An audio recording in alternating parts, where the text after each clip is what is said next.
Bonjour à tous, j'espère que vous allez bien. Moi ça va, je vais très bien.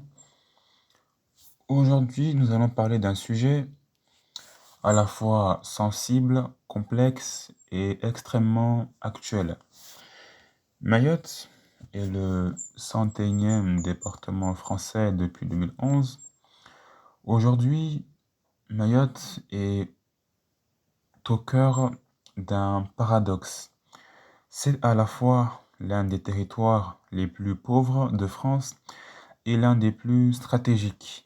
Depuis plus de 20 ans, la France y mène une lutte intense contre l'immigration clandestine, venue essentiellement des îles voisines des Comores à bord de petites embarcations appelées Kwassa-Kwassa.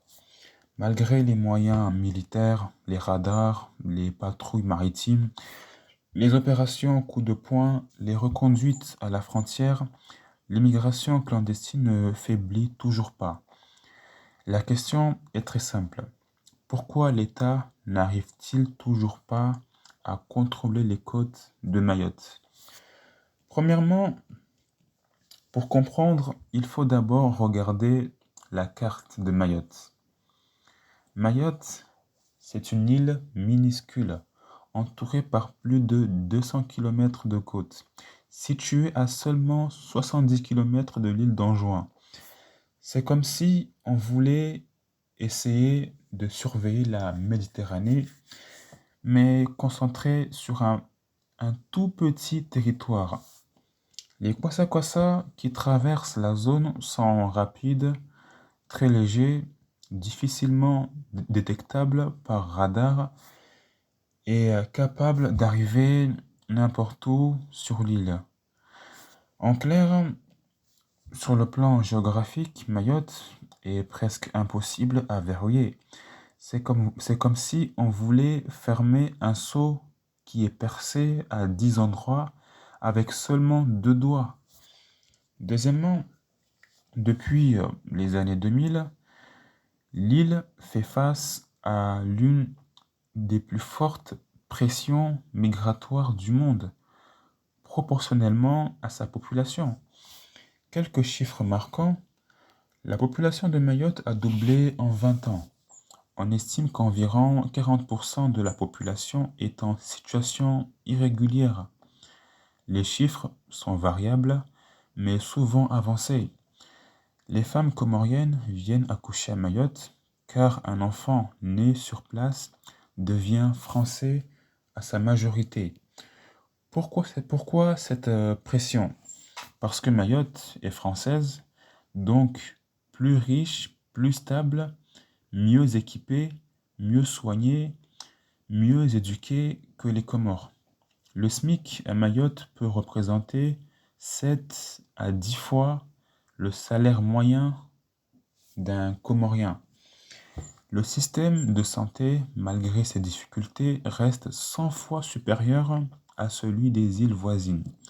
Résultat, l'attrait est tellement fort que, quoi qu'on fasse, les départs continueront. Troisièmement, l'État déploie pourtant beaucoup de moyens. Gendarmes maritimes, patrouilleurs, hélicoptères, radars, opérations Wambushu ou Shikandra, mais ces opérations ont trois limites. Les kwassa-kwassa sont imprévisibles. Ils arrivent de nuit, sans phare, par dizaines de points différents. Un patrouilleur de 30 millions d'euros peut se faire contourner par un bateau de fortune qui coûte que 500 euros. La mer est immense. 70 km de mer entre Anjouan et Mayotte. C'est une traversée de 2 à 3 heures. Impossible d'être parfois partout, tout le temps. Les passeurs connaissent parfaitement la zone, hein. Les réseaux mafieux savent comment contourner les patrouilles. Ils ont des complices, des observateurs et des guetteurs. Autrement dit, même une présence militaire totale ne suffirait pas. Quatrièmement, le vrai problème, ce n'est pas Mayotte, c'est la diplomatie avec les Comores. L'Union des Comores conteste encore aujourd'hui la souveraineté française sur Mayotte. Pourquoi? Pour Moroni, Mayotte est une île comorienne occupée illégalement par la France.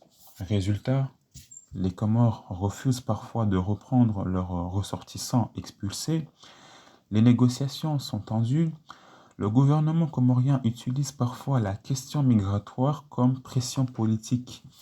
Quand la France mène une opération de reconduite massive, les Comores peuvent décider: nous n'acceptons pas les bateaux.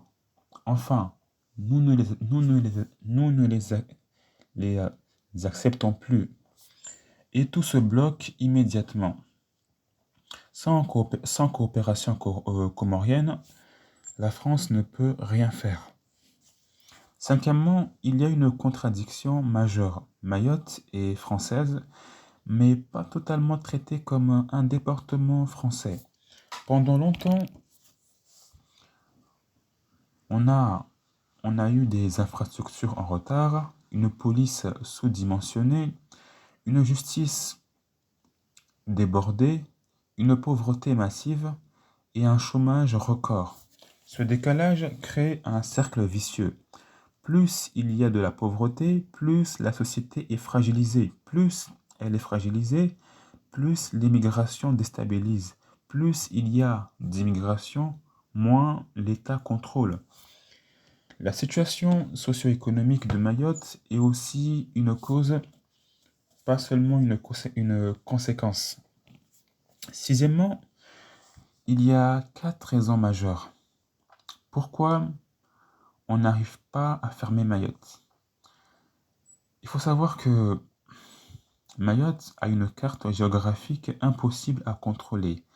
Des centaines de kilomètres de côte plus des bateaux minuscules, ce qui fait que la surveillance totale est quasi impossible.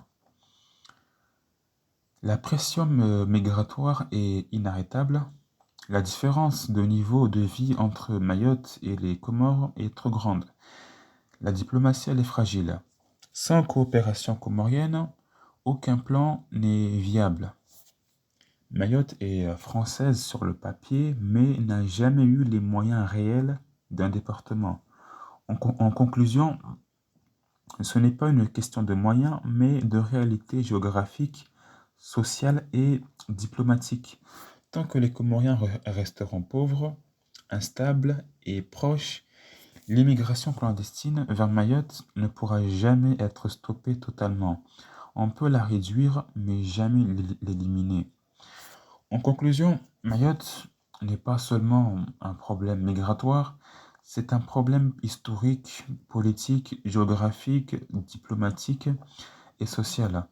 Un territoire minuscule soumis à une pression gigantesque, il est donc illusoire de croire à un contrôle total. Le défi est plutôt d'améliorer les conditions à Mayotte, de travailler avec les Comores, de mieux intégrer et de stabiliser la région. Merci à vous qui avez suivi cette vidéo. Ce fut un plaisir de vous avoir fait part de ce sujet. N'hésitez pas à liker, à commenter et à vous abonner. C'est très important. À bientôt pour une prochaine vidéo. Inch'Allah.